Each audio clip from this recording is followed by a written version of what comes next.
All right. Hey, San Antonio, it's Dr. Brandon Grimm coming to you from Dr. Golab's Chiropractic and Wellness. Today I want to answer a question that I get a lot, and that is, if I can crack my own neck, why do I need a chiropractor? Well, first I just want to introduce you to a neck. This is our buddy, the spine, and the little purple area here is our neck. It consists of 7 different bones in there, and typically we want them arranged in a nice curved formation. But let's talk a little bit about what happens when the neck actually pops. You're hearing that noise, you're feeling that noise, but what is it? It's nothing but gas. It's atmospheric gas that you build up in your joints. When you move that joint a little beyond normal, you hear this pop. And it feels good. And one of the reasons why it feels good is you get that little endorphin kick. But here's what happens when you're popping your own neck versus what happens when a chiropractor pops your neck. If I draw a few of these vertebrae, and we've got one that's kind of misaligned over here and stuck, it's not going to move, right? We need help to get that to move. But what happens if this has been stuck for any length of time is the joints around it start to become a little hypermobile.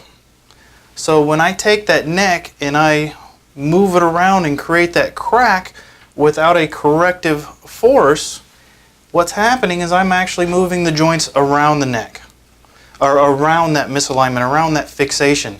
As a chiropractor, we're trained to seek out these fixations and make a corrective move to actually correct those and get them moving again.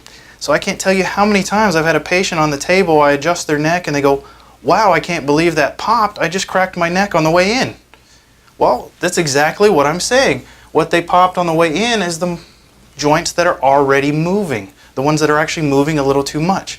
And if you do this habitually over and over, you can actually create those hypermobile sections and make them even more hypermobile. And if something is moving more than it should, what's going to happen is it's going to start to eventually wear out. It's going to start to deteriorate. We're going to see those little signs of arthritis and things maybe even a little quicker than they happen on a more natural basis. So I just want to warn you about continuing to do this. You know, if you feel that need that you have to do it, I'm going to give you a little alternate.